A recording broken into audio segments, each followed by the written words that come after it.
kembali kita akan mendengarkan firman Tuhan untuk hari ini. Marilah kita terlebih dahulu berdoa. Kasih karunia dan damai sejahtera yang dari Allah Bapa dan dari anaknya Yesus Kristus menyertai hati dan pikiranmu. Amin.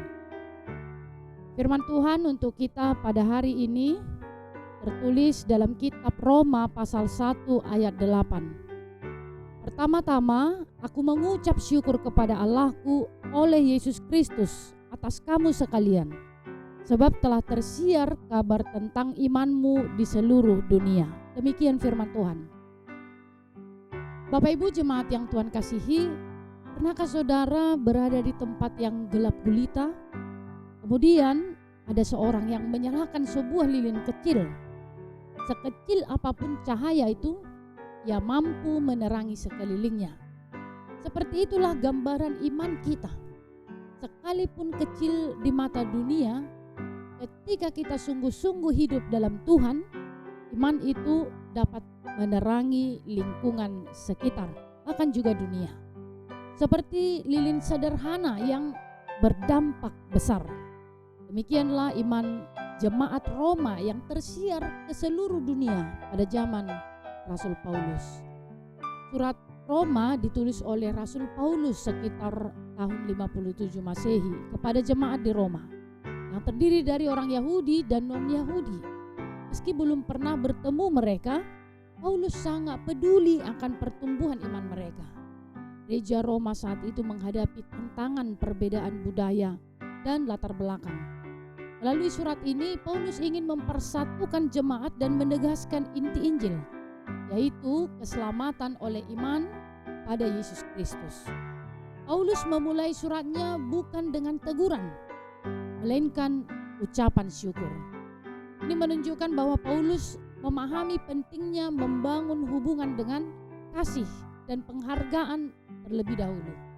Ia mengajarkan kita untuk melihat kebaikan Allah sebelum melihat kekurangan orang lain, karena ucapan syukur mampu membuka hati dan menumbuhkan pengharapan. Jemaat Roma memang tidak sempurna.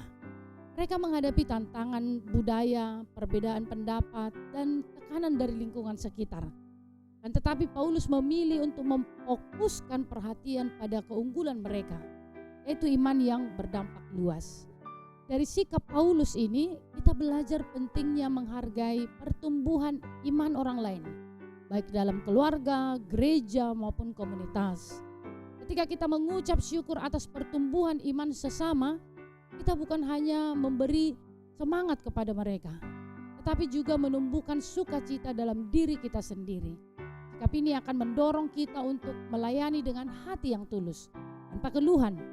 Ucapan syukur seperti ini ibarat air segar yang menyegarkan hubungan antara sesama, memperkuat persaudaraan, dan mempererat kesatuan di dalam Kristus. Jemaat Roma hidup di tengah pusat kekaisaran yang penuh tantangan moral dan tekanan. Namun, iman mereka dikenal hingga ke seluruh dunia. Ini menunjukkan bahwa iman sejati bisa disembunyikan. Orang akan melihat cara hidup, perkataan, dan perbuatan kita. Seperti aroma bunga yang harum tak dapat disembunyikan.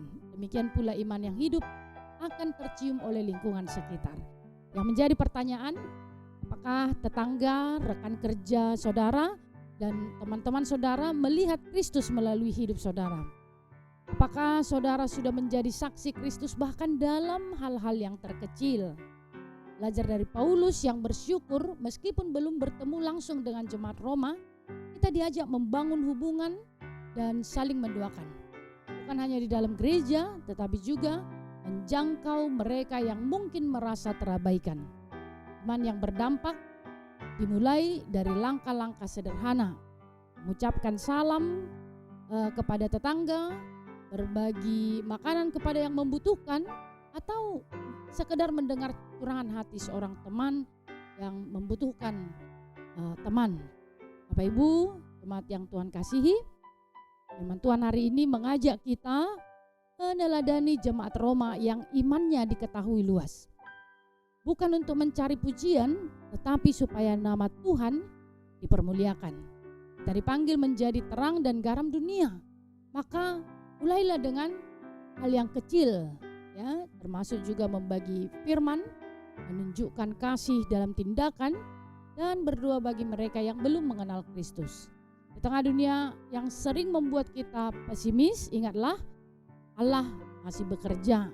Sama seperti iman jemaat Roma yang menginspirasi dunia pada zamannya, Tuhan pun mau menggunakan hidup kita hari ini.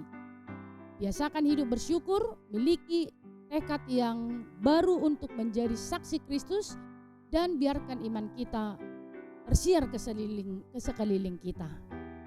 Kiranya hidup kita menjadi seperti lilin kecil yang membawa terang di tengah kegelapan. Amin. Kita berdoa. Kami mensyukuri firman Tuhan yang boleh mengingatkan kami pada hari ini. Kiranya Engkau senantiasa mencurahkan Roh Kudus-Mu kepada setiap kami, sehingga kami dimampukan menjadi pelaku-pelaku firman Tuhan dalam setiap perjalanan kehidupan kami. Kami berdoa untuk seluruh jemaat-Mu, mulai dari anak sekolah minggu, remaja, pemuda, para orang tua, bahkan hingga lansia. Tuhanlah yang memberkati, Tuhanlah yang menjagai dan mencukupkan setiap kebutuhan mereka. Kami juga mengingat saudara-saudara kami yang mensyukuri ulang tahun pernikahan dan juga hari kelahiran pada hari ini. Hari Tuhan, Kau tambahkan umur yang panjang, Kau tambahkan berkat-berkat-Mu dalam kehidupan mereka, dalam rumah tangga, dan biarlah cinta kasih Allah yang menjadi landasan dalam kehidupan mereka, sehingga semakin bertambah-tambah sukacita dalam setiap kebutuhan kehidupan mereka. Tuhan, kami juga berdoa untuk saudara kami yang dalam keadaan sakit, yang dirawat di rumah sakit ataupun di rumah. Mari Engkau memberikan kesembuhan kepada mereka. Kami juga berdoa untuk bangsa dan negara kami ini. Kiranya Engkau tambahkan hikmat kebijaksanaan kepada para pemimpin kami, sehingga mereka lebih bijaksana lagi untuk melakukan tugas dan tanggung jawabnya. Kami mulai sepanjang hari ini seluruh aktivitas kami dengan pertolongan Tuhan. Ampuni kami atas segala dosa kami, supaya kami layak menerima kasih-Mu. Demi Kristus, terimalah doa kami ini. Anugerah Tuhan kita Yesus Kristus, kasih setia Allah Bapa, dan persekutuan Roh Kudus menyertai saudara sekalian. Amin.